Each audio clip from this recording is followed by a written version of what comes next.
from her Homestead skills, and I'm ready to go out and about. But before I do that, I wanted to make a batch of yogurt, and it's been quite a while since I've made any. And I make yogurt by using a batch from store-bought yogurt, the easy way. So as long as you can get plain yogurt that has active bacterial cultures, you can make your own yogurt really, really easily. And I'm going to make this using a cooler, no special equipment, no special anything. So all we're doing is bringing, now it's whole milk. I don't use skim milk and I don't thicken it, but I do use, and the ingredients here is skim milk, cream, and active bacterial cultures. That's all that's in this. So it is very plain.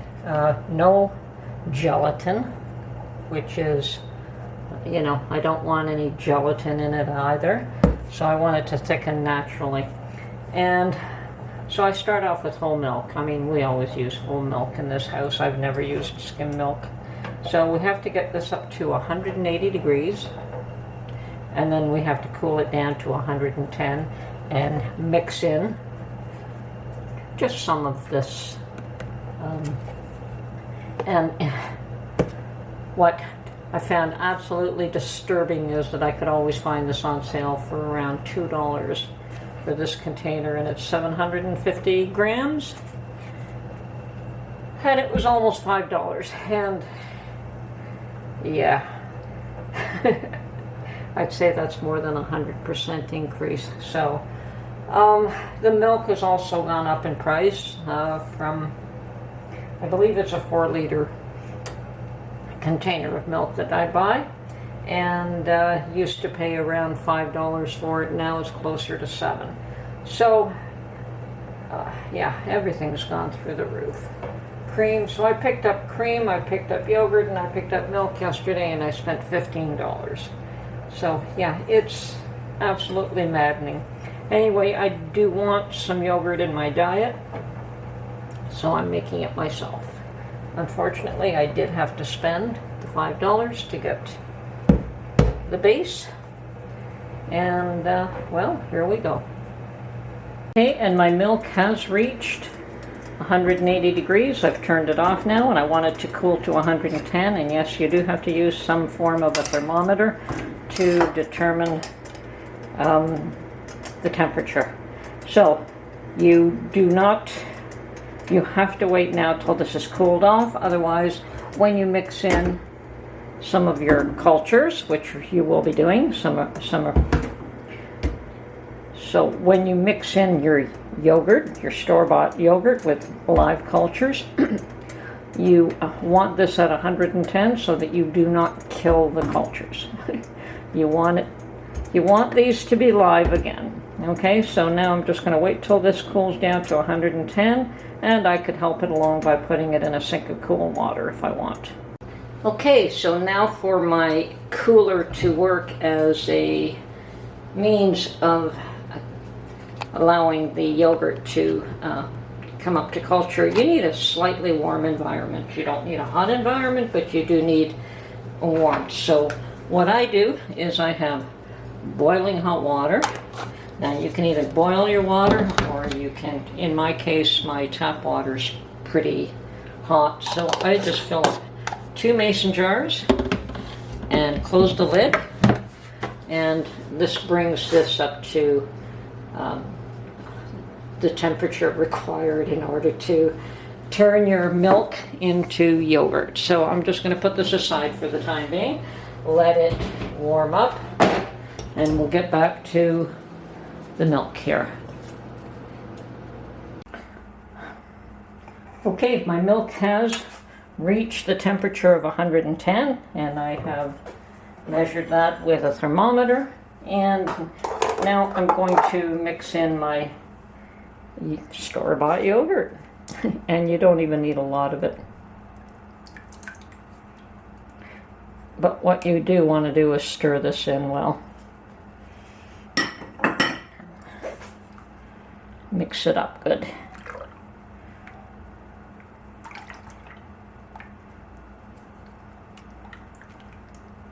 Now I used to always make my yogurt in these small individual containers, but you can use just about any container you want. Of course, it has to fit in the cooler. So I was really enjoying pulling out individual yogurt cups. So I did buy these especially to make yogurt, actually.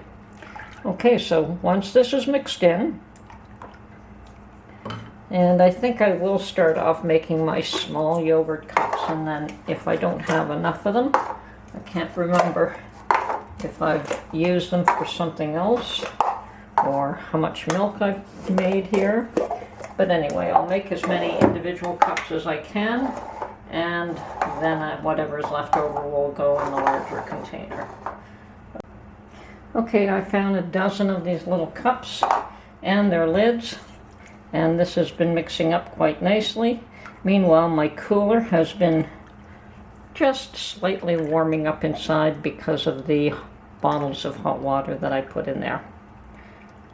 Okay, I'm ready to pour these into my little cups now.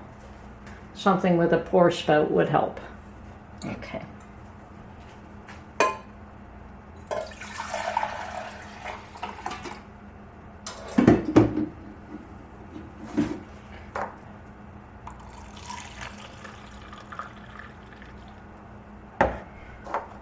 Now, these have to incubate for between 7 to 9 hours.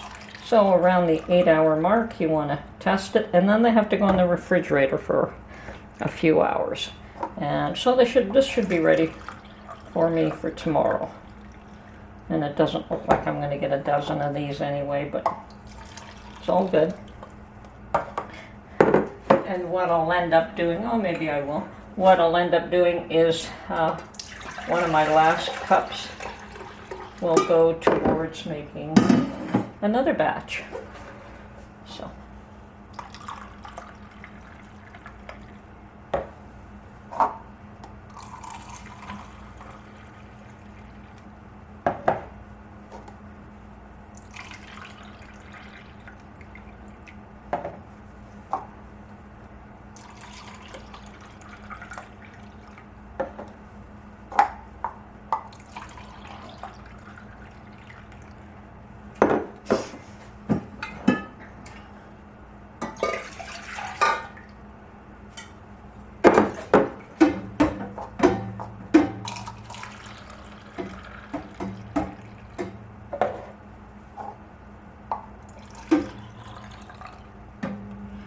Well, that's it.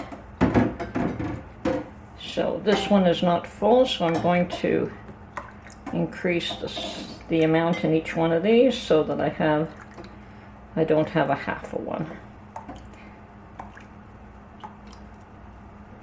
Okay, we're all good here. Put my lids on now.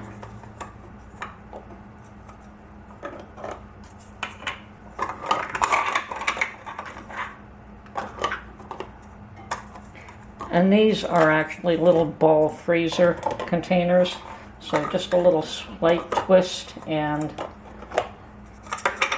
they will seal up. And they're no tighter than that. Okay.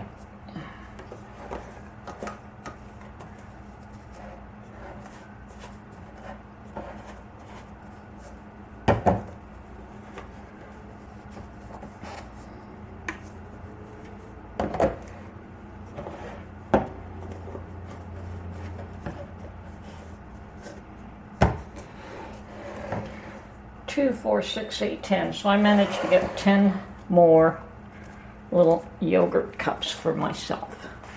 And just going to put them in the cooler. Now, and I'm just going to tuck these in around my hot water bottles. And that should just keep this warm enough for the yogurt to incubate. And that just fits in quite nicely, actually. Perfect. Okay, so 8 hours from now, I will check those and put them in the refrigerator. And yes, the longer, you can probably do it in 6 hours or less, but the longer you do it, the thicker it gets. So this is Tony from her Homestead Skills. Hope you enjoyed my little yogurt making video. Have a great day. Bye for now. And of course, the best way to enjoy your freshly made yogurt is to add a spoonful of homemade jam. In this case, it's strawberry jam, but you can use any one that you made. And just stir it in, and you have fruit yogurt.